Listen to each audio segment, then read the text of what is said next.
The trail of delicate footprints in the fresh Wyoming snow was going to get her killed, and Adelaide Norton knew it as she stumbled through the pine forest, with her heart hammering against her ribs like a wild thing trying to escape a cage. Behind her, perhaps a mile back but closing fast, the Kellerman gang was tracking her, their voices occasionally carrying through the crystalline December air of 1883, rough and eager with the anticipation of catching their prey. She had witnessed something she should not have seen, something that would hang every last one of them if she made it to the marshal in Buffalo, and they knew it just as surely as she knew her life depended on staying ahead of them. Her boots crunched through the snow with each desperate step, leaving behind a trail so clear a child could follow it. The irony was not lost on her. She had escaped their camp in the dead of night, had managed to slip past their watch, had run until her lungs burned and her legs trembled, only to have the fresh snowfall betray her completely. Every step was a marker, a sign pointing directly to where she was going, how fast she was moving. Adelaide pressed her hand against a rough pine trunk, gasping for breath that turned to white clouds in the frigid air, and tried to think through the panic that threatened to overwhelm her completely. She had been traveling from Sheridan to Buffalo, Wyoming, to take a position as a school teacher when the stagecoach had been ambushed. The driver and guard had been shot before they could even reach for their weapons, and Adelaide had been dragged from the coach along with an older couple and a businessman. The others had been robbed and left bound on the roadside, but the gang leader, a cruel man named Dutch Kellerman, had looked at Adelaide with eyes that made her skin crawl and decided she would be coming with them. She had spent 2 days in their camp, terrified and plotting escape, until last night, when she had overheard them planning to rob the bank in Buffalo and murder the marshal who had been getting too close to identifying them. That was when Adelaide knew she had to run. Consequences be damned. If she stayed, she was as good as dead anyway. If she ran and failed, well, at least she would die trying. But if she succeeded, she could save lives and perhaps earn her own freedom in the process. So she had waited until the early hours of the morning, when even the watch was drowsy, had slipped from the tent where they had been keeping her, and had run into the forest as fast as her skirts would allow. Now, hours later, she was flagging. Her wool traveling dress was not meant for running through wilderness, and her boots, though sturdy, were not designed for this kind of desperate flight. Her hands were numb, despite her gloves, her face burned from the cold wind, and she knew she could not keep this pace much longer. The sun was climbing toward noon, which meant she had perhaps 4 or 5 hours of daylight left. Buffalo was still miles away, and the gang was closing in.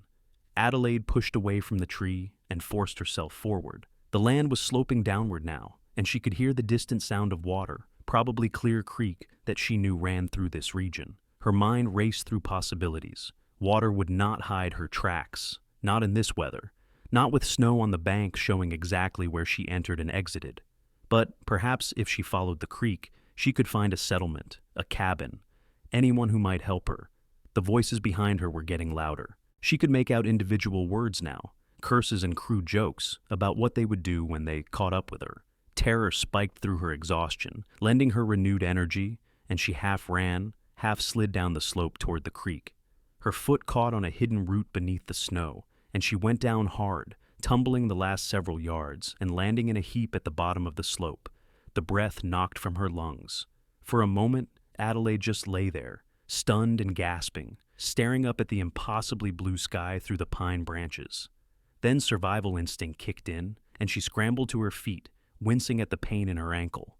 She had twisted it in the fall, not badly, but enough that each step now sent a sharp jolt up her leg. Tears of frustration and fear burned in her eyes, but she blinked them back and limped forward. Crying would not save her. Moving might. The creek was just ahead, its water dark and swift, not yet frozen despite the winter cold. Adelaide reached its bank and hesitated, looking both ways, trying to decide which direction offered better hope. Upstream would take her deeper into the wilderness, away from Buffalo, but also potentially away from the gang's easy pursuit. Downstream would take her toward civilization, toward help, but also in a more predictable direction. Before she could make a decision, she heard the crack of a branch behind her, closer than before, and a shout. They had reached the top of the slope. They would see her in moments. Adelaide made a choice born of pure panic and started downstream, half running, half limping along the snowy bank, her boots slipping on the icy rocks. She had gone perhaps 100 yards when she heard a sound that made her freeze in place. Hoofbeats.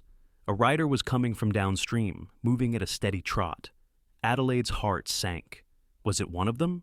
Had they split up to cut her off? She looked around desperately for a place to hide, but there was nothing but open bank and thin brush that would not conceal a rabbit, let alone a woman in a dark blue traveling dress. The rider came around a bend in the creek, and Adelaide's first wild impression was of size. The man was tall, sitting easy in the saddle, wearing a heavy canvas coat and a wide-brimmed hat pulled low against the cold. A gray horse with a thick winter coat carried him steadily along the bank, steam puffing from its nostrils. The man's hand went to the rifle in his saddle scabbard when he saw her, a cautious, practiced movement, and then he reined in the horse, his eyes sharp beneath the brim of his hat. "Madam?" His voice was a low rumble, cautious but not unfriendly. "You lost?" Adelaide opened her mouth to answer, but before she could speak, there was another shout from upstream, much closer now, and the sound of multiple men crashing through the brush. The rider's eyes flicked past her toward the sound, and his whole demeanor changed. His jaw tightened, his hand stayed on the rifle, and he moved his horse between Adelaide and the direction of the approaching men. "Those men after you?" he asked, his voice still calm, but with an edge of steel underneath. "Yes," Adelaide gasped out. "Please, they are going to kill me. I witnessed them planning a murder. I have to get to the marshal in Buffalo." The rider studied her for one long moment, and Adelaide had the impression of sharp gray eyes taking in her disheveled appearance, her obvious terror, the bruise on her cheek from where Dutch Kellerman had struck her the day before. Then he made a decision. He kicked his boot free of the stirrup and reached down toward her. "Give me your hand," he said. "Quick now." Adelaide did not hesitate. She reached up, and his hand closed around her wrist, strong and sure. He pulled her up behind him on the horse with surprising ease, settling her on the animal's rump. Before she was even properly seated, he had turned the horse and was urging it into the creek. "Hold on to me," he ordered, and Adelaide wrapped her arms around his waist, gripping the heavy fabric of his coat. The horse plunged into the water without hesitation, the cold creek coming up to its knees, and started downstream at a careful but steady pace. The water was numbingly cold even through Adelaide's boots and skirts, and she gasped at the shock of it. Behind them, she heard the gang members reach the bank where she had been standing moments before. There were shouts, confusion, and then Dutch Kellerman's voice, loud and furious. "There! In the creek! Get them!" "They will follow us," Adelaide said urgently against the rider's back. "They will not give up." "I know," he said, his voice steady. He guided the horse around a large boulder in the middle of the creek, and then suddenly up onto the opposite bank. But instead of continuing on, he turned the horse and walked it back upstream, staying close to the water's edge where the ground was rocky and the snow thin. Adelaide understood what he was doing. By staying in the creek and then emerging on the opposite bank, their trail would be harder to follow. The gang would have to search both banks, and even when they found the tracks of the horse leaving the water, those tracks would lead upstream, not downstream. After about 50 yards, the rider guided the horse back into the creek and then across to the original bank again, moving carefully to avoid leaving obvious marks. Then he turned downstream once more, staying in the water. The horse's hooves made soft splashing sounds, but the noise of the creek itself helped mask their passage. Adelaide held on tight, shivering now from cold and delayed shock, and prayed this stranger knew what he was doing. They stayed in the water for what felt like an eternity, but was probably only 10 or 15 minutes. Adelaide could no longer feel her feet, and her teeth were chattering so hard she was afraid she might bite her tongue. Finally, the rider guided the horse up onto the bank at a place where a rocky shelf extended out over the water, leaving minimal tracks, and into a thick stand of pine and spruce trees. Once they were concealed in the evergreens, he stopped the horse and listened. Adelaide listened too, straining her ears over the sound of her own harsh breathing and chattering teeth. In the distance, she could still hear shouting, but it was not getting closer. In fact, it seemed to be moving away, back upstream. The rider sat still and silent for several more minutes, and gradually the sounds of pursuit faded entirely. Only then did he relax slightly and dismount. He reached up and helped Adelaide down, and she nearly collapsed when her numb feet hit the ground. Her twisted ankle, now thoroughly cold and stiff, would not hold her weight. The rider caught her easily, steadying her with a hand under her elbow. "Easy," he said. "Can you stand?" "My ankle," Adelaide managed through chattering teeth. "I twisted it running. And my feet, I cannot feel them." He looked down at her soaked boots and skirts, and something like concern flickered across his weathered face. Without a word, he bent and scooped her up into his arms as though she weighed nothing at all. Adelaide let out a small sound of surprise, but she was too cold and exhausted to protest.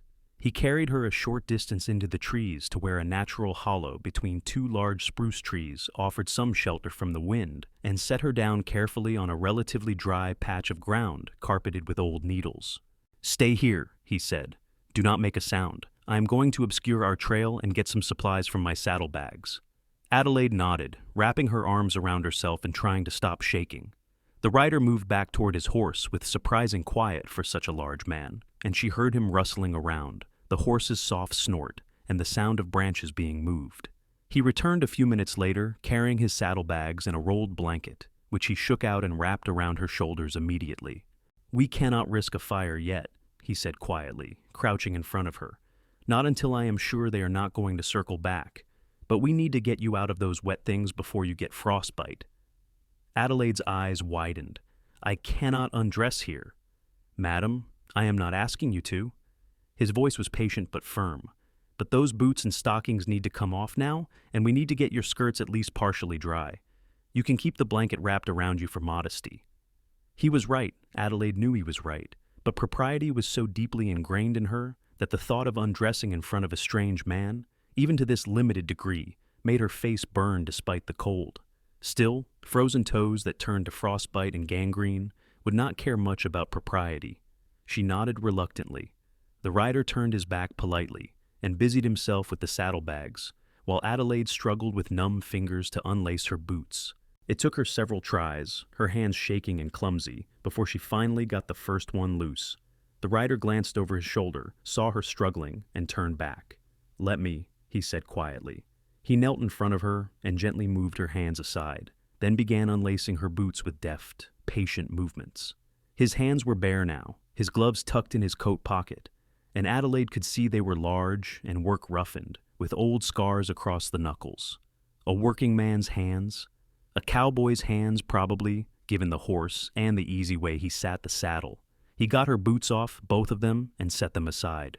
Then he reached for the hem of her soaked skirts. Adelaide stiffened, and he paused.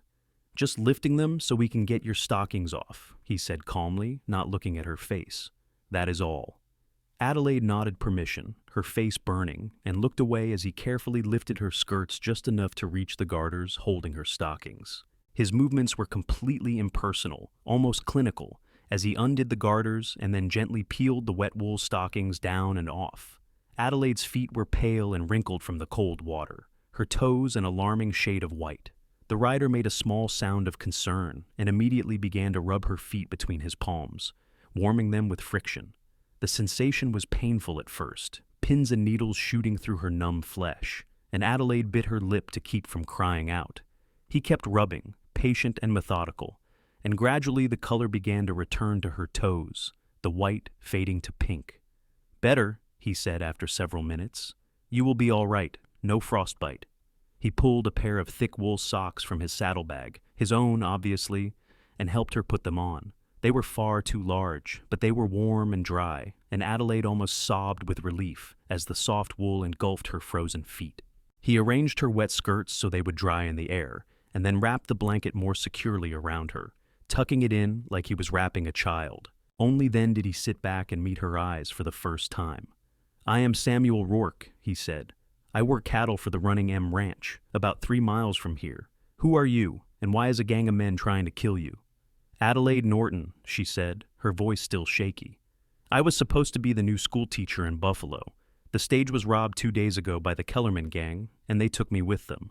Last night I overheard them planning to rob the bank in Buffalo and kill Marshal Davidson. I ran, but they have been tracking me all morning." Samuel's eyes hardened at the mention of the Kellerman gang, and his jaw tightened. "Dutch Kellerman? Yes, you know him?" "Every rancher and lawman within 100 miles knows him," Samuel said grimly. "His gang has been terrorizing this territory for 2 years, robbed stages, banks, murdered at least 6 men that we know of. Marshal Davidson has been trying to catch them, but they are slippery. This information you have about the planned robbery and murder that could finally put them away. If I can get to the marshal before they catch me, Adelaide said. "But they are tracking my footprints. As long as there is snow on the ground, they can follow me anywhere I go." Samuel was quiet for a moment, thinking. Then he looked at her steadily. "Then we make sure you do not leave any footprints." "How?" "I carry you," he said simply. "If you are not walking, you are not leaving tracks. My horse's hoofprints are common enough in this area. Lots of ranch hands and cowboys ride these trails. They will not be able to tell that the horse is carrying double just from the tracks, especially if I am careful about the terrain I choose. We can make it to Buffalo without leaving a trail that leads directly to you." Adelaide stared at him. It was brilliant in its simplicity, and it just might work. But it would mean hours, possibly a full day or more, of this man carrying her, or having her ride with him, of being in close proximity with a stranger. Not that she had much choice. The alternative was freezing to death out here, or being caught by the Kellerman gang, neither of which were acceptable options. "Why are you helping me?" she asked quietly. "You do not know me. This is dangerous for you." Samuel shrugged slightly. "Because it is the right thing to do," he said, as if it were the most obvious answer in the world. "Because the Kellerman gang are killers and thieves, and I would sleep poorly knowing I left a woman to their mercy when I could have helped. And because Marshall Davidson is a good man who does not deserve to walk into an ambush." He met her eyes steadily. "That reason enough for you?" Adelaide felt something warm unfurl in her chest, a feeling she could not quite name. This man, this stranger, was risking his life for her based on nothing more than his sense of what was right. It was a stark contrast to the cruelty and selfishness she had experienced over the past 2 days, and it made her throat tight with unexpected emotion. "More than enough," she said softly. "Thank you, Samuel Rourke." He nodded, looking slightly uncomfortable with her gratitude, and busied himself with repacking the saddlebags. "We will rest here for another hour," he said. "Let your feet warm up properly. Let the gang get further away. Then we will make for Buffalo. It is about 15 miles from here, maybe a bit more. We will not make it before dark, but there is a line shack about halfway that belongs to the Running M.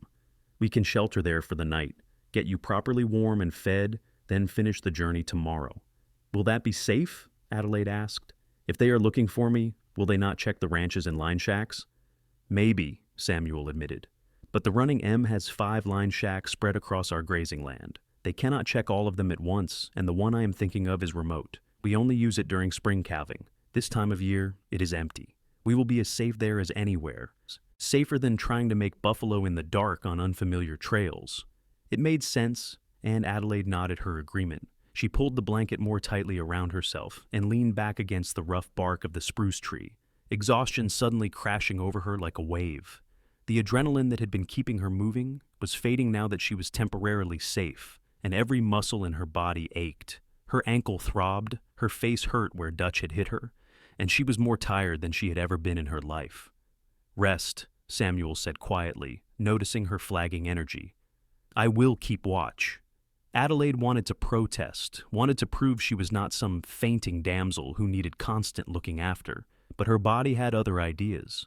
Her eyes drifted closed almost against her will, and within minutes she had fallen into a light, uneasy sleep, wrapped in a stranger's blanket in the hollow between 2 spruce trees, while the winter wind whispered through the pines above. She woke to Samuel's hand gentle on her shoulder, and his voice low in her ear. "Adelaide, time to move." She blinked up at him, disoriented for a moment, then memory flooded back, and she sat up quickly, wincing as her stiff muscles protested. Samuel was crouched beside her, his gray eyes alert and calm. "How long was I asleep?" "About an hour. The gang rode past downstream about 20 minutes ago, heading toward Buffalo. They are ahead of us now, but they are moving fast and leaving an obvious trail. We will take a different route, quieter and slower. Let them get ahead." Adelaide nodded and tried to stand, but her ankle immediately buckled. Samuel caught her again and shook his head. "No walking for you. That ankle needs rest, and we need to keep you from leaving tracks, remember?"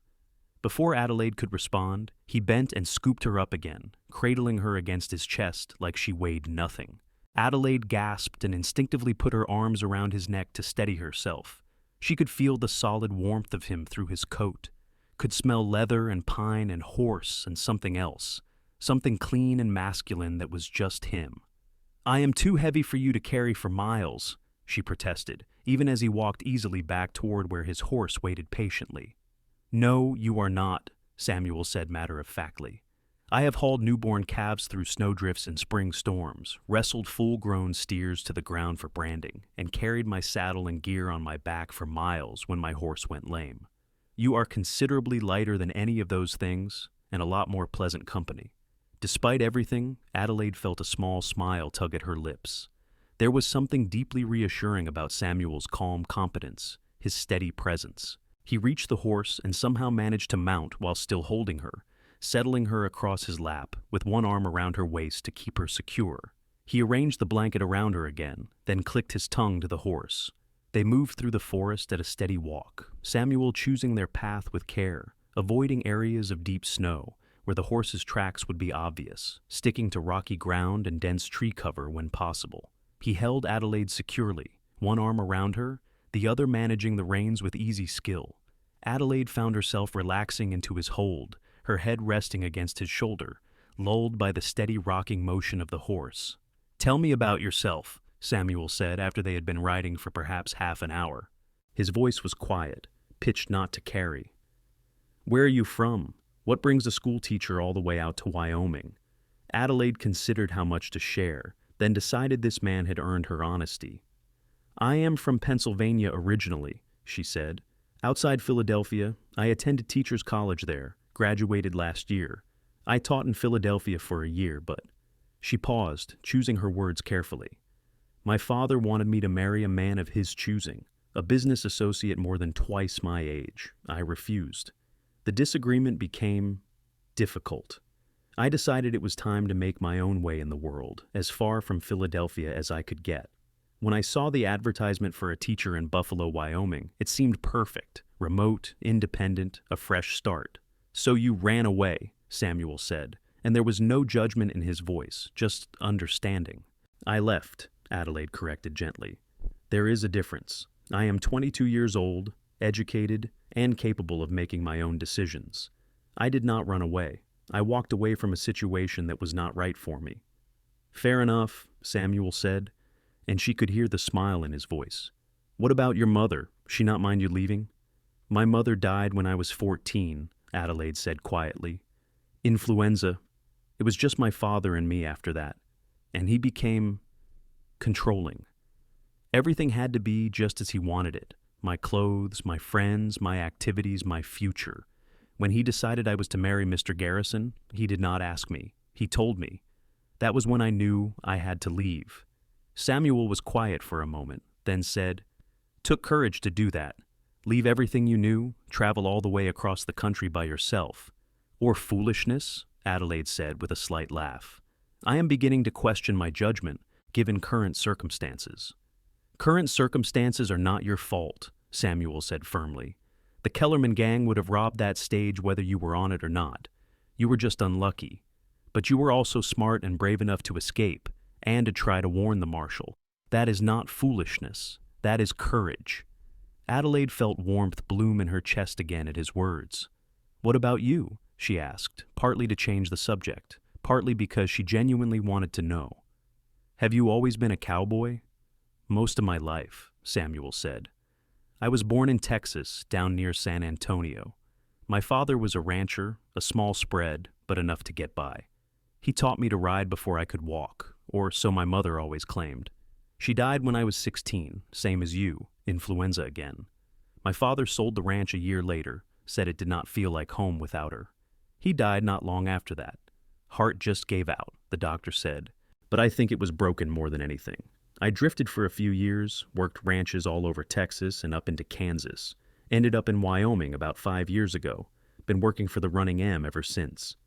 "Do you like it?" Adelaide asked. "The Running M, I mean. Wyoming."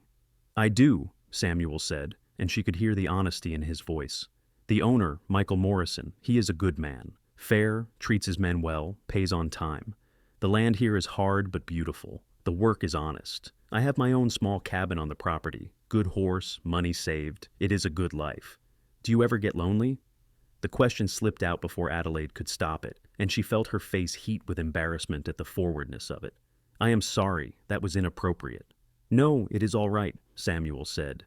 He was quiet for a moment, guiding the horse around a fallen log. Honestly, yes, sometimes. Life on a ranch can be solitary, especially in winter when we are not running cattle constantly. Most of the hands are younger men, rowdy, interested in drinking and gambling, and women on their time off.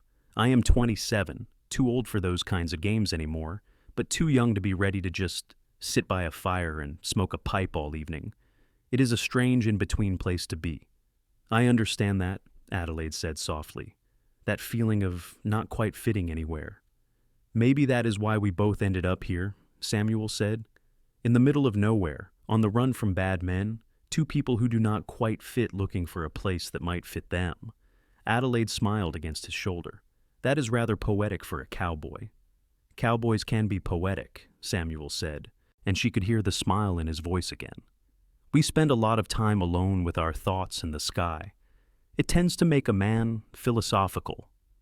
They rode in companionable silence for a while after that, the winter sun slowly tracking across the sky.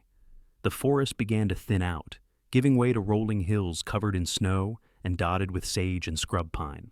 Samuel kept to the low places where possible, using the natural contours of the land to conceal their movement.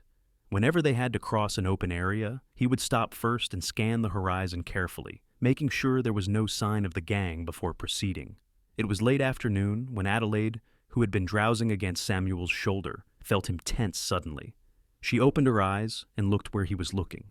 In the distance, perhaps a mile away, she could see riders, 3 of them, moving slowly across the ridgeline, clearly searching. "Is it them?" she whispered. "Cannot tell for sure at this distance," Samuel said quietly, "but we are not going to wait to find out." He turned the horse and urged it into a faster walk, heading for a ravine that cut through the hills ahead of them. They reached it quickly and dropped down into the shelter of its steep sides, out of sight from the ridge. Samuel dismounted, bringing Adelaide with him, and Ground tied his horse. Then he climbed partway up the side of the ravine, moving with surprising stealth for such a large man, and peered over the edge. Adelaide watched him, her heart pounding, as he stayed motionless for several long minutes. Finally, he climbed back down. "It is them," he said grimly. 3 men from the gang, spread out searching. They are moving away from us right now, but they might circle back. We will wait here until full dark, then move out. The line shack is only about 2 more miles from here.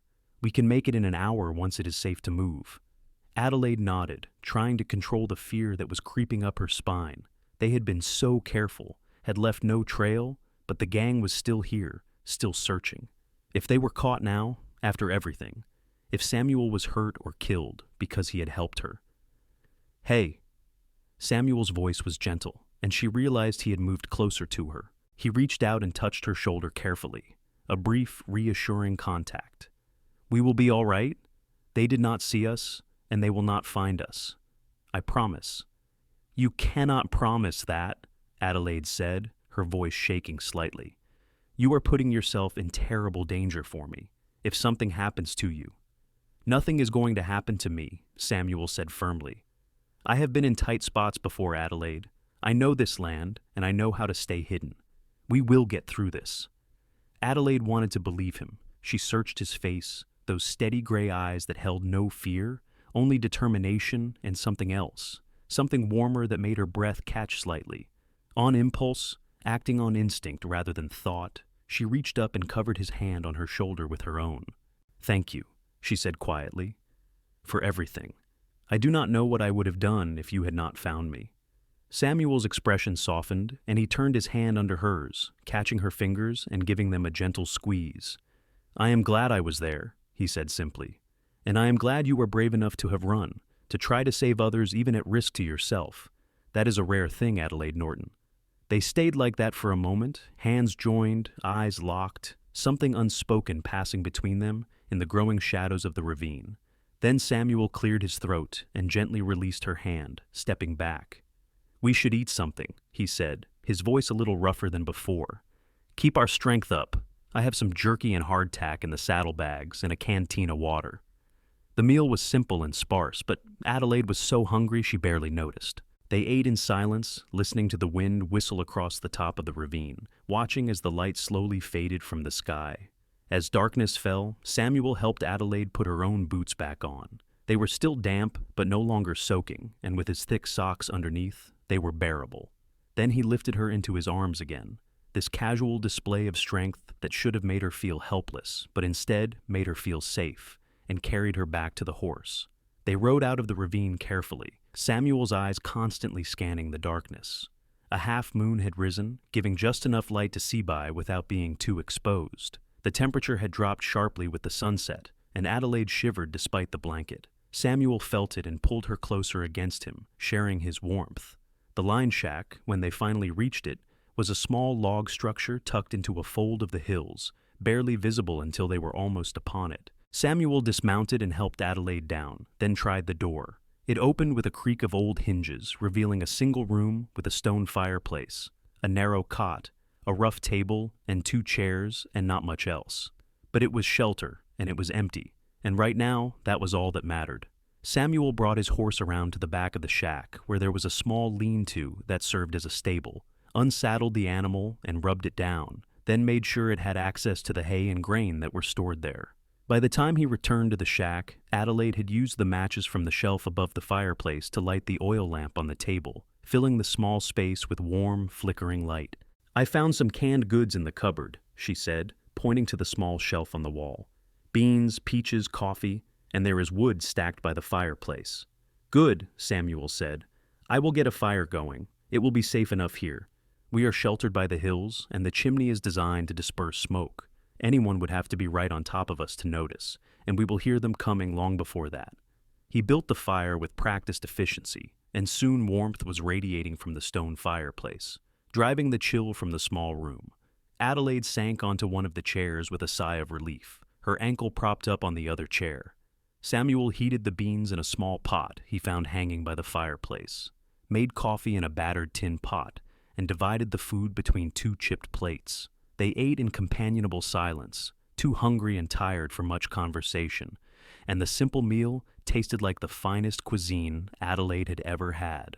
After they had eaten and cleaned up the few dishes, Adelaide found herself suddenly, awkwardly aware that there was only one cot in the shack, and it was narrow. She looked at Samuel, then at the cot, then back at Samuel, her face heating. Samuel followed her gaze and understood immediately. "You take the cot," he said matter-of-factly. "I will sleep on the floor by the fire. I have slept in worse places, believe me." "I cannot let you sleep on the floor," Adelaide protested. "You have been carrying me all day. You are exhausted. And you have twisted ankle, bruises, and you nearly froze to death this morning," Samuel countered. "You need the rest more than I do. Besides," he added with a slight smile, "I am used to it. Part of being a cowboy is learning to sleep anywhere, on anything." Adelaide wanted to argue further, but she was simply too exhausted. Her body was crying out for rest, and the narrow cot looked like heaven. "At least take the blanket," she said, starting to unwrap it from her shoulders. "Keep it," Samuel said. "There are more in the chest by the cot. This is a line shack. It is stocked for emergencies, and winter nights count as emergencies." Sure enough, there were several more wool blankets in the chest, along with some spare clothes, a first aid kit, and other supplies. Adelaide pulled one of the blankets from the chest and handed it to Samuel insistently. He took it with a nod of thanks and set about making himself a rough bed on the floor near the fireplace, using his saddle as a pillow and the blanket as covering. Adelaide removed her boots again and laid down on the cot, fully dressed, except for the blanket wrapped around her. It was not comfortable exactly, the cot was too short and the mattress was lumpy, but it was warm and dry and safe, and that was more than enough. She closed her eyes, listening to the crackle of the fire, and Samuel's steady breathing from the floor, and felt herself starting to drift. "Samuel," she said softly into the darkness. "Yes? I am glad it was you who found me today." There was a pause, then his voice came back, warm and quiet. "So am I, Adelaide. So am I. Now get some sleep. Tomorrow, we finish this." Adelaide smiled in the darkness and let sleep take her. She woke once in the deep night to the sound of Samuel adding wood to the fire, his movements careful and quiet to avoid waking her. She watched through half-closed eyes as he straightened and stood for a moment, looking down at her, his expression soft and unguarded in a way it never was when he knew she was watching. Then he returned to his makeshift bed, and Adelaide drifted back to sleep with a strange, warm feeling in her chest. Morning came cold and bright, sunlight streaming through the single small window of the shack. Adelaide woke to the smell of coffee and found Samuel already up, dressed, and reheating the last of the beans for breakfast. He looked up when he heard her stir and gave her a small smile. "Morning, how is the ankle?" Adelaide sat up and carefully tested it. It was still sore and slightly swollen, but the night of rest had helped considerably. "Better," she said. "Still painful, but I think I could walk on it if I had to." "Hopefully you will not have to," Samuel said. "We will use the same method as yesterday. Buffalo is about 8 miles from here, maybe 4 or 5 hours at a careful pace. We should arrive around noon if we leave within the hour." They ate quickly, packed up the few supplies they had used, and made sure the shack was left as they had found it. Samuel saddled his horse and brought it around, then lifted Adelaide into the saddle before mounting behind her. It felt natural now, being held in his arms, feeling the solid warmth of his chest against her back. Adelaide knew she should probably be more concerned about the propriety of it all, but propriety seemed like a distant, unimportant thing compared to survival and the strange connection that was growing between her and this quiet, steady man. The ride to Buffalo was uneventful. They saw no sign of the gang, though Samuel remained alert and cautious, choosing their route carefully. As they drew closer to the town, they began to see signs of civilization: fence lines, cattle in winter pastures, distant ranch buildings, and finally the road that led into Buffalo. Samuel stopped at the edge of town, screened by a stand of cottonwood trees, and surveyed the main street carefully. "I do not see any sign of the gang," he said after a long moment. "But that does not mean they are not here. They could be watching for you, waiting. We need to get to the marshal's office quickly and carefully." "What if they already robbed the bank?" Adelaide asked, fear suddenly gripping her. "What if we are too late?" "Then the town would be in an uproar," Samuel pointed out. "Look at it. People going about their business, no panic, no commotion. We are not too late. They probably waited to scout the town, plan their approach. That gives us time." He was right. The main street of Buffalo was peaceful, people moving about their daily routines, no sign of alarm or distress. Samuel urged his horse forward, entering the town at a walk, his eyes constantly moving, watching for any sign of trouble. They made their way down the street toward the marshal's office, Adelaide's heart pounding harder with each step. They were halfway there when a man stepped out of the general store and froze, staring at Adelaide. She recognized him instantly: Jake Warner, one of Dutch Kellerman's men. For a long, suspended moment, they stared at each other. Then Jake's hand moved toward his gun and his mouth opened to shout. Samuel was faster. He spurred his horse forward in a sudden burst of speed, directly toward Jake. The outlaw stumbled backward in surprise, his shout turning into a curse, and Samuel's horse slammed into him, knocking him sprawling into the street. Samuel did not stop. He kept the horse moving at a run down the street toward the marshal's office, Adelaide clinging to him, people diving out of the way and shouting in surprise. Behind them, Jake was scrambling to his feet, drawing his gun, yelling for Dutch, but Samuel had already reached the marshal's office. He vaulted from the horse, pulling Adelaide with him, and half carried, half dragged her through the door, slamming it behind them. The marshal, a lean man in his 40s with sharp eyes and a gray-streaked mustache, had jumped to his feet at their sudden entrance, his hand on his gun. "What in the hell?" "Marshal Davidson," Samuel said urgently. "This is Adelaide Norton. She has information about the Kellerman gang planning to rob your bank and kill you, and they are here in town right now." The marshal's eyes widened, then hardened. He moved quickly to the window and peered out, then cursed. "I see them. 4 men, coming down the street, armed. Where are the others?" "I saw at least 6 men in their camp," Adelaide said quickly. "There could be more." Davidson moved to the gun rack on the wall and pulled down a rifle, checked that it was loaded, then tossed another to Samuel, who caught it smoothly. "You know how to use that, Cowboy?" "Yes, sir," Samuel said calmly. "Good. We are going to need all the help we can get." Davidson moved to the door and shouted out to the street, "Everyone clear the street. Get inside. Armed men approaching." Then he turned back to Samuel and Adelaide. "Madam, there is a back room with a reinforced door and no windows. Get in there and stay down." "But—" Adelaide started to protest. "Now, madam," Davidson said firmly but not unkindly, "you have done your part by warning me. Let me do mine." Samuel took Adelaide's hand and pulled her toward the back room, She went reluctantly, her heart pounding with fear, not for herself, but for Samuel and the marshal. Samuel opened the door to the small, windowless room, barely larger than a closet, and guided her inside. "Stay here no matter what you hear," he said urgently. "Do not come out until either the marshal or I come to get you. Do you understand?" "Samuel, please be careful," Adelaide said, gripping his hand tightly. "Please." He looked down at her, and something flickered in his gray eyes, something intense and warm. "I will," he said quietly. Then, before Adelaide could react, he bent and pressed a quick, firm kiss to her forehead. "Stay safe, Adelaide." Then he was gone, shutting the door behind him, and Adelaide heard the slide of a bolt being thrown. She was locked in, safe but helpless, while outside men prepared for a gunfight. She pressed her ear to the door, straining to hear what was happening. She heard the marshal's voice, loud and commanding.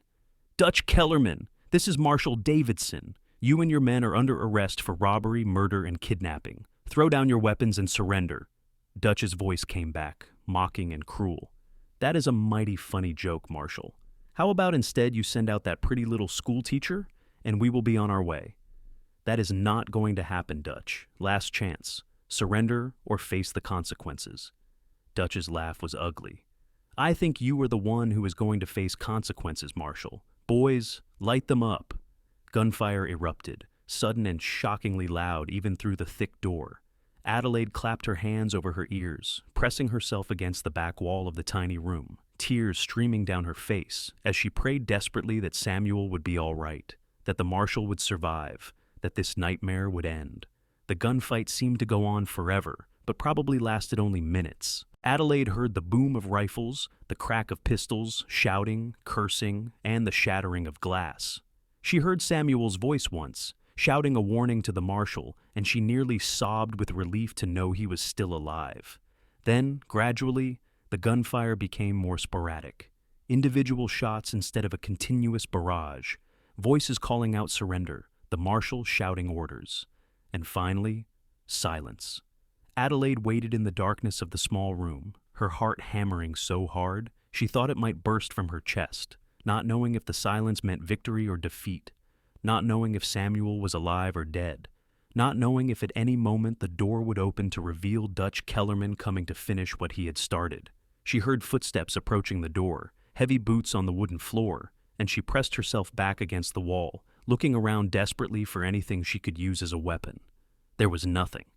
The bolt slid back. The door opened. Adelaide tensed, ready to fight with her bare hands if necessary. Samuel stood in the doorway, his face smudged with gunpowder, a cut on his cheek bleeding sluggishly, but alive and whole, and looking at her with such relief that Adelaide felt her knees go weak. Without thinking, operating purely on instinct and emotion, she launched herself at him, throwing her arms around his neck, a sob of relief escaping her throat. Samuel caught her easily, his arms coming around her, holding her tight. "It is all right," he said into her hair, his voice rough but steady. "It is over. They are all in custody or dead. It is over, Adelaide. You are safe." Adelaide clung to him, shaking with reaction and relief, and felt his hand come up to cradle the back of her head, gentle and protective. They stood like that for a long moment, holding each other in the doorway of the small room, two people who had been strangers just yesterday now, bound together by danger, survived, and trust earned. Finally, Adelaide pulled back slightly, just enough to look up at his face. "You are hurt," she said, reaching up to touch the cut on his cheek carefully. "Scratch from flying glass," Samuel said, catching her hand gently and lowering it. "I have had worse from ornery cattle. I am fine. Are you all right?" "I am now," Adelaide said, and meant it.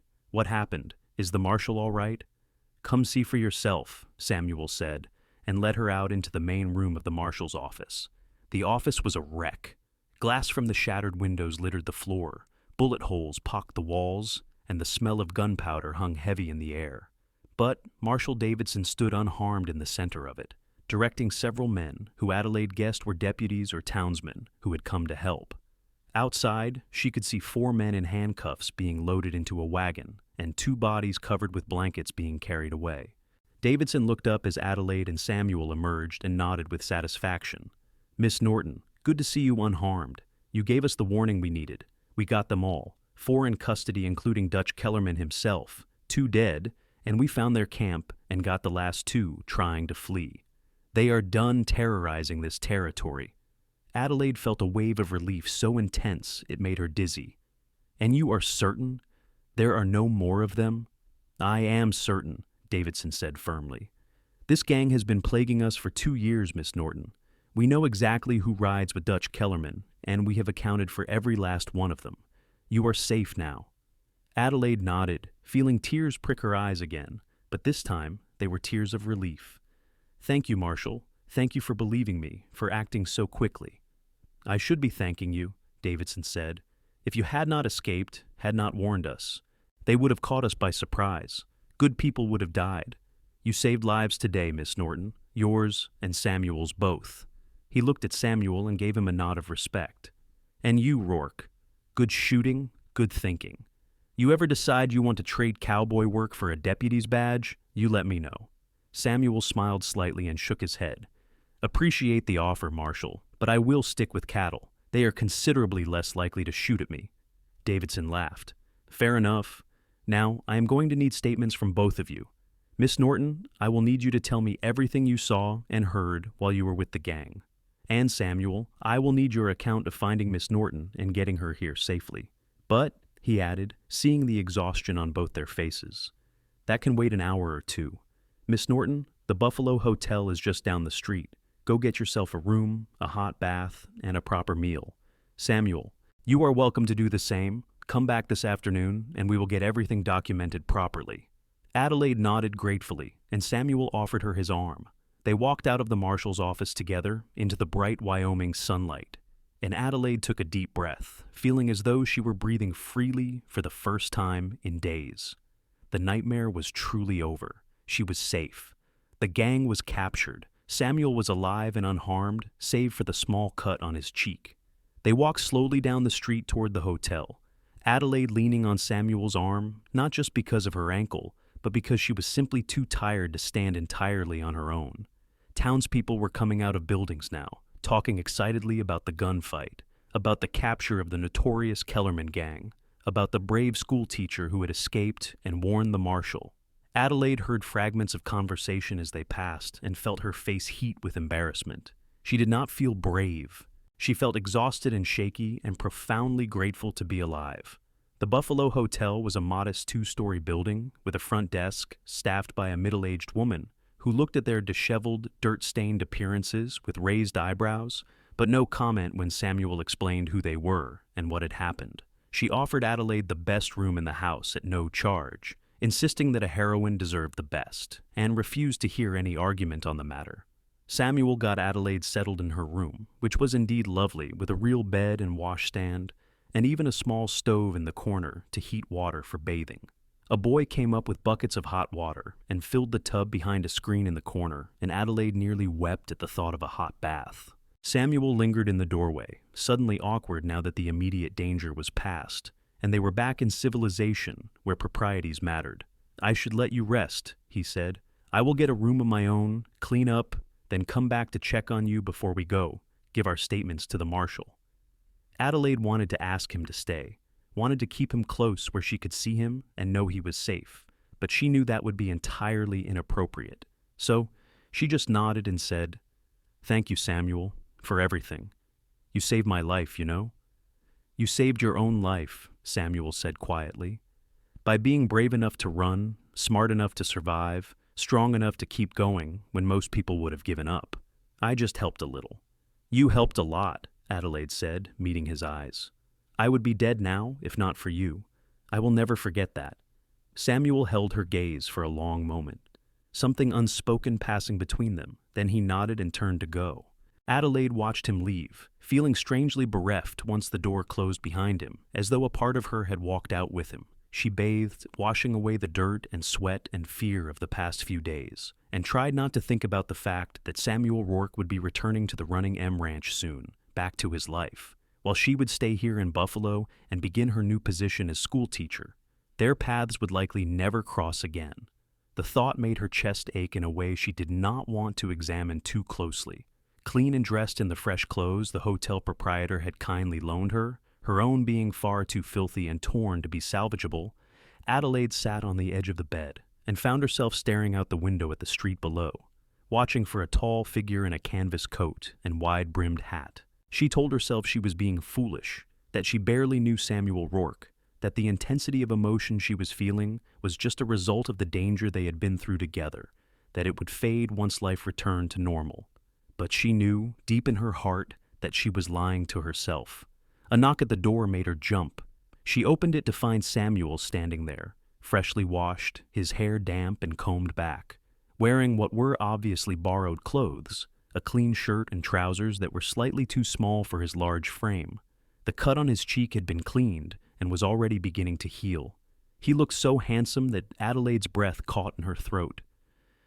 "Ready to go talk to the marshal?" he asked. Adelaide nodded and took his offered arm. They walked back to the marshal's office together, and for the next 2 hours gave detailed statements about everything that had happened. Marshal Davidson listened carefully, taking notes, asking questions, and by the end, he had a comprehensive account of the Kellerman gang's activities and Adelaide's escape and rescue. "This is excellent," Davidson said, setting down his pen.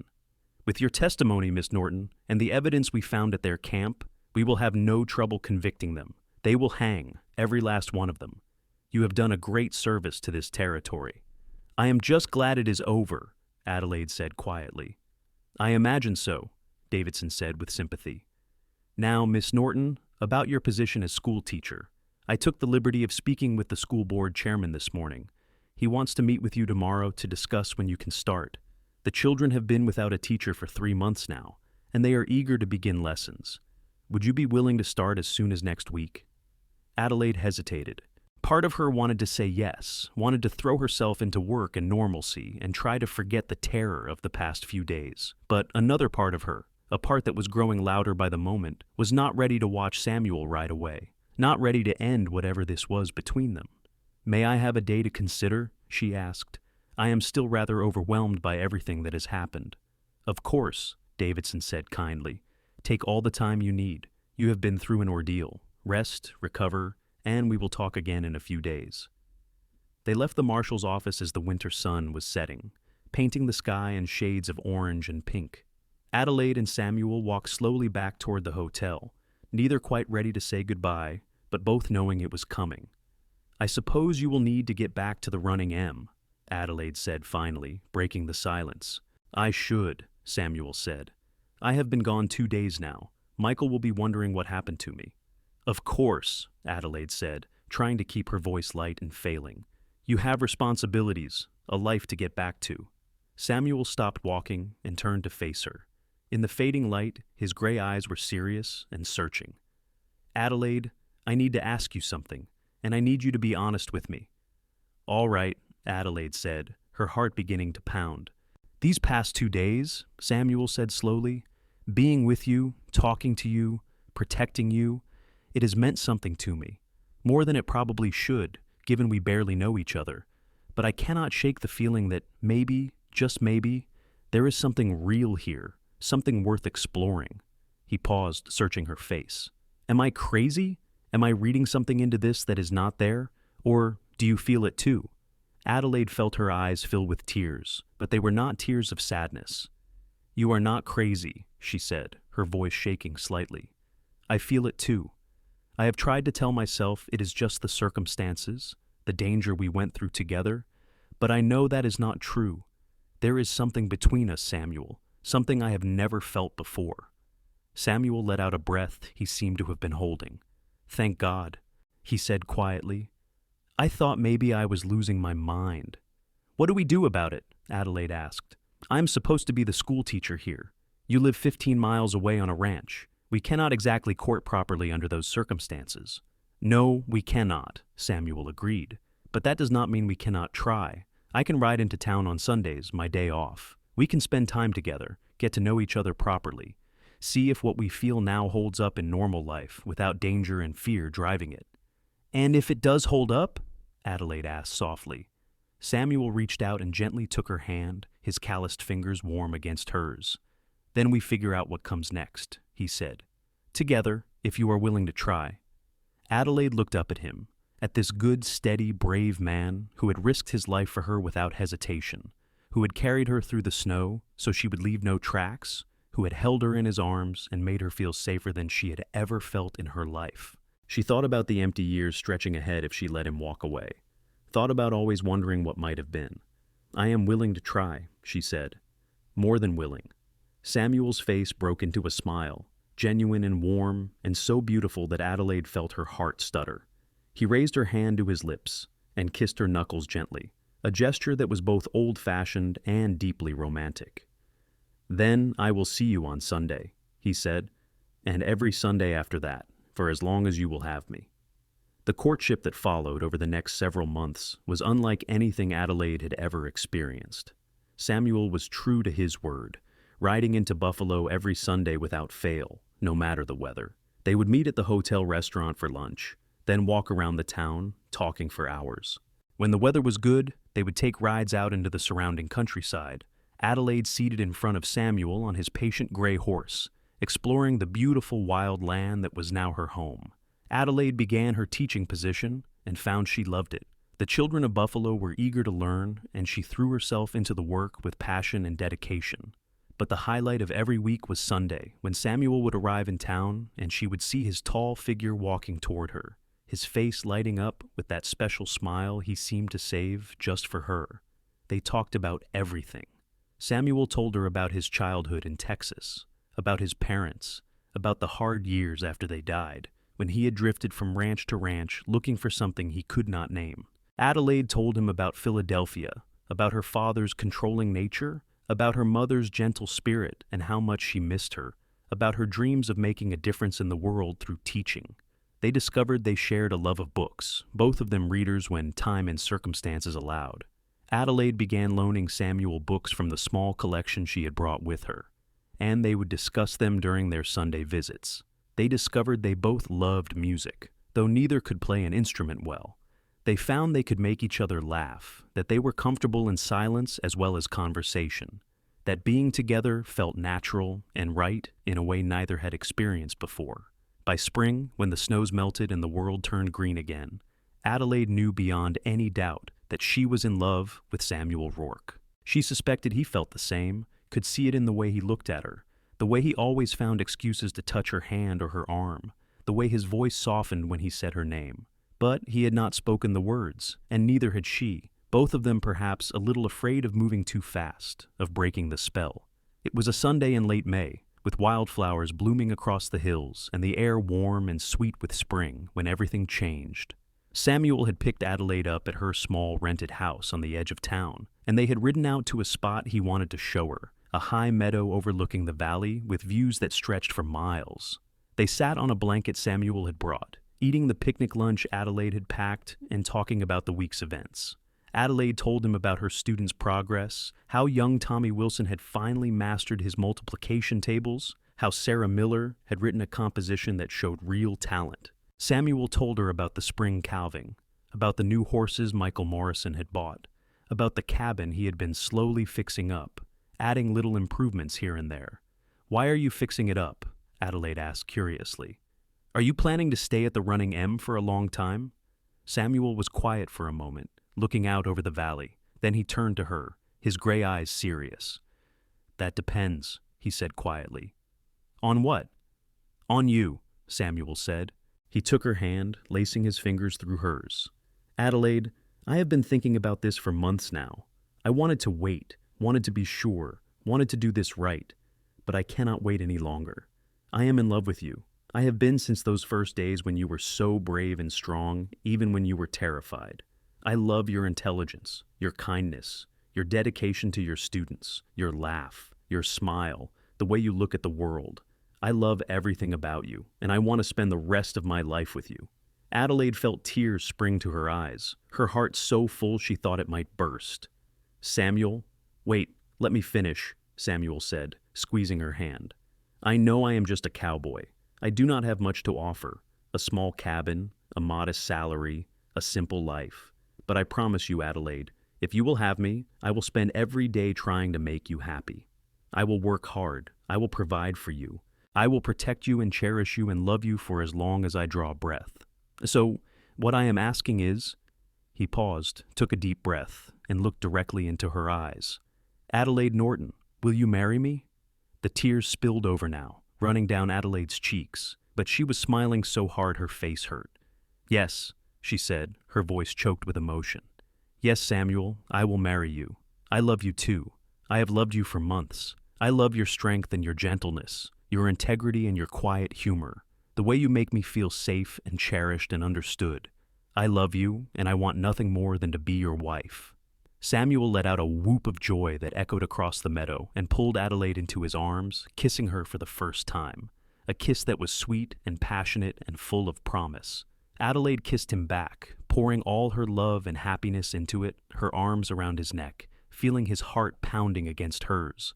When they finally pulled apart, both breathless and grinning like fools, Samuel reached into his pocket and pulled out a ring. It was simple, a silver band with a small garnet set in it. Not expensive, but beautiful.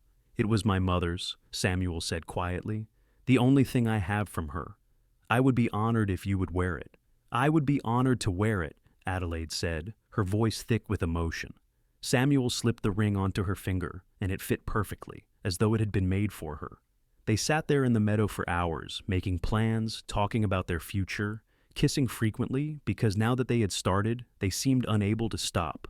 They decided to marry in July, giving them time to make arrangements, but not so long that they would have to wait endlessly. Adelaide would continue teaching, at least for now, though once children came that might change. Samuel would continue working at the Running M, and they would live in his cabin, which was on Morrison's land but private and comfortable. The wedding, when it came, was a simple affair in the small church in Buffalo, attended by the townspeople who had come to love Adelaide in her months as their teacher, by Marshall Davidson, who had become a friend, by Michael Morrison, and the hands from the Running M who respected Samuel. Adelaide wore a simple white dress that she and several of the ranch wives had sewn together, and she carried wildflowers picked that morning from the meadow where Samuel had proposed.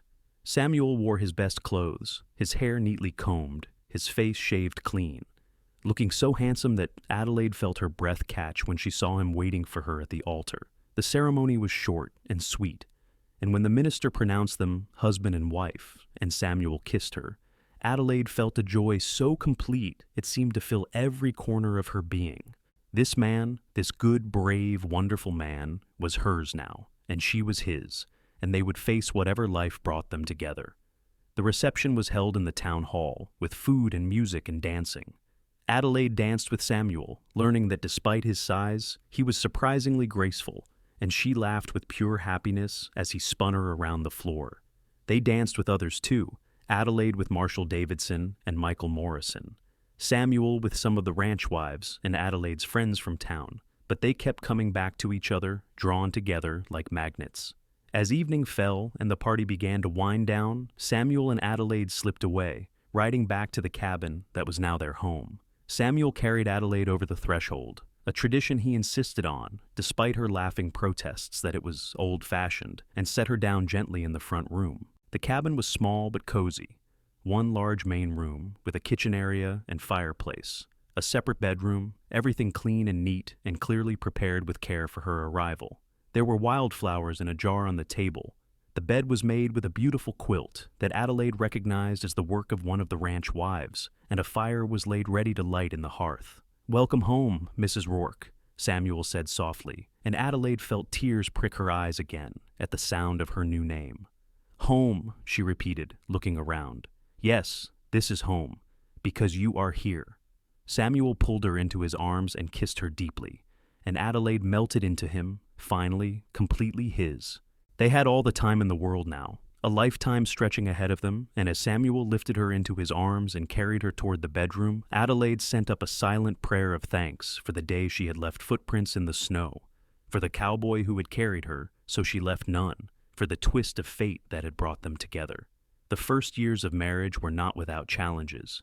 Money was sometimes tight, especially the winter after a hard calving season when several head were lost. The cabin could be cold in the deep winter, and the isolation that came with ranch life was sometimes difficult for Adelaide, used to the bustle of Philadelphia and then the small community of Buffalo. She continued teaching for the first 2 years of their marriage, Samuel driving her into town each morning and picking her up each evening, but the travel was wearing, especially in bad weather. But through it all, their love deepened and grew stronger. Samuel was everything Adelaide had hoped for in a husband and more: patient and kind, hard-working and devoted. He helped her grade papers in the evenings, listened to her talk about her students, encouraged her dreams and ambitions. Adelaide learned the rhythms of ranch life, helped with the garden and the chickens, learned to cook on the wood stove, to preserve food for winter, to make a comfortable home with limited resources. She learned to treasure the quiet evenings with Samuel in front of the fire, the simple pleasure of his company, the security of falling asleep in his arms every night. Their first child, a son they named Thomas Samuel, was born in the spring of 1885, 2 years after their marriage. The birth was long and difficult, attended by a midwife from town and several of the ranch wives who stayed to help. Samuel paced outside the bedroom for hours, nearly wearing a path in the floor, until finally the midwife emerged with a tiny bundle and a tired smile. "You have a son, Samuel, a healthy boy, and your wife is tired but well." Samuel had nearly collapsed with relief. He went into the bedroom to find Adelaide propped up on pillows, exhausted but smiling, holding their son. He sat carefully on the edge of the bed and looked down at the tiny, perfect face of his child, and felt his eyes fill with tears. "He is beautiful," he said hoarsely. "You are amazing, Adelaide." "Thank you." Adelaide smiled and handed him the baby. Samuel took his son carefully, marveling at how small he was, how fragile, and felt a fierce wave of protectiveness wash over him. He would do anything, everything, to keep this child and his wife safe and happy. Adelaide gave up teaching after Thomas was born, at least temporarily. She found she was content to stay home with her son, to watch him grow and develop, to create a warm, loving home for her little family. Samuel proved to be a devoted father, coming home each evening eager to hold his son, playing with him as he grew, teaching him with infinite patience as he got older. A daughter, Emma Jane, was born 2 years later, an easier birth that left Adelaide tired but not depleted. And then, 3 years after that, another son they named Andrew Michael, after Adelaide's late mother's maiden name and Samuel's employer, who had become a good friend. The years passed in a rhythm of work and family, seasons and cycles. There were hard times, like the winter of the Great Blizzard in 1887, when they were snowed in for 2 weeks and nearly ran out of food, or the year Thomas got sick with scarlet fever, and Adelaide spent 3 days at his bedside, praying and weeping, until finally the fever broke. There were sad times, like when they got word that Adelaide's father had died, an event she grieved more than she expected, mourning not the man he had been, but the relationship they had never had. But there were far more good times: first words and first steps, birthday celebrations and Christmas mornings, the pride of watching their children grow and learn, family picnics in the meadow where Samuel had proposed, now a sacred spot they returned to every year on their anniversary. Quiet evenings on the porch after the children were asleep, Samuel's arm around Adelaide's shoulders, watching the sunset paint the sky in brilliant colors, moments of passion and tenderness, the intimacy that deepened with years and trust, the knowledge that they were each other's safe harbor in life's storms. Samuel proved himself to be not just a good cowboy, but an excellent stockman, and Michael Morrison recognized his talent and dedication. By 1890, Samuel had been promoted to foreman of the Running M, with a significant increase in salary and the respect of all the men who worked under him. The promotion allowed them to improve the cabin, adding a second bedroom for the children, a proper indoor pump for water, and other luxuries that made life easier. Adelaide, though busy with 3 children, found time to tutor several of the ranch children whose families lived too far from town for regular school attendance. She started a small lending library in their cabin, collecting books and loaning them out to anyone interested. She wrote long letters to former students who had moved away, keeping in touch, encouraging them in their lives.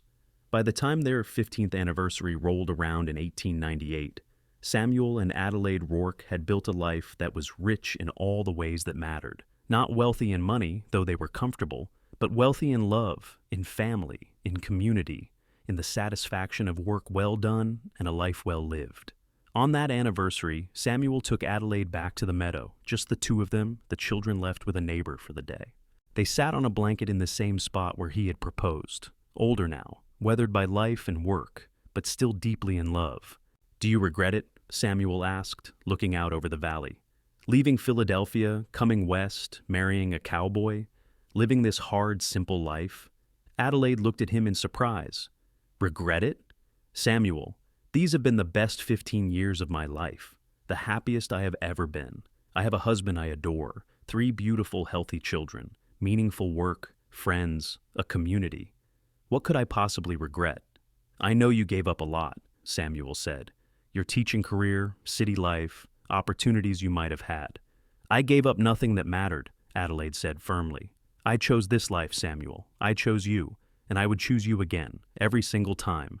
You gave me something I never had in Philadelphia, something I did not even know I was missing. You gave me love, real love, the kind that weathers storms and grows stronger over time. You gave me a true partner, someone who respects me and values me and builds me up. You gave me a family, children to love and raise. You gave me a home, not just a house, but a real home where I belong. How could I ever regret that? Samuel pulled her close, kissing her temple. I love you, Adelaide Rourke, more now than on the day I married you, and I did not think that was possible. I love you too, Adelaide said, resting her head on his shoulder. Thank you for carrying me that day, Samuel, for being the man who made sure I left no footprints. You saved my life that day, in more ways than one. We saved each other, Samuel said quietly. You gave my life meaning and purpose, Adelaide. You made me want to be a better man, to build something that would last. We saved each other. They sat there as the sun set, holding each other, 2 people who had found in each other exactly what they needed, who had built from a desperate meeting in a winter forest a love that would last a lifetime. Around them, the Wyoming wind whispered through the grass, the same wind that had blown snow across Adelaide's trail so many years ago, leading her to the man who would become her everything.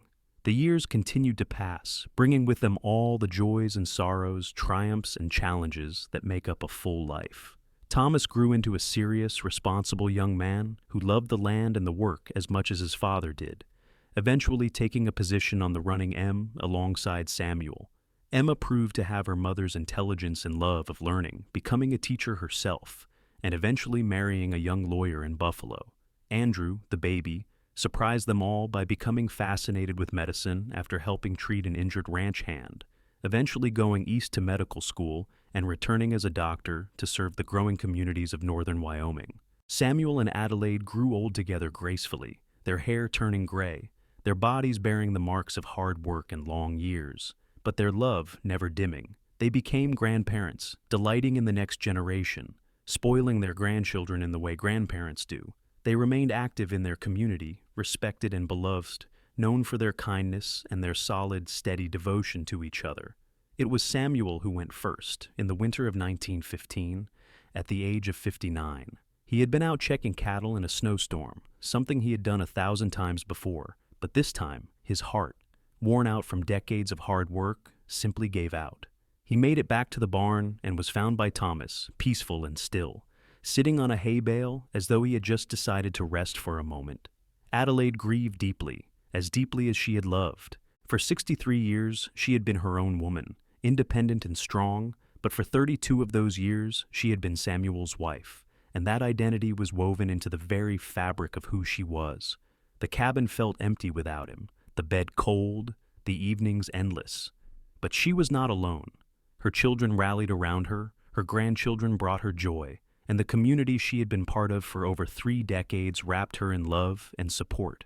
She lived another 5 years, dying peacefully in her sleep at the age of 68 in the spring of 1920.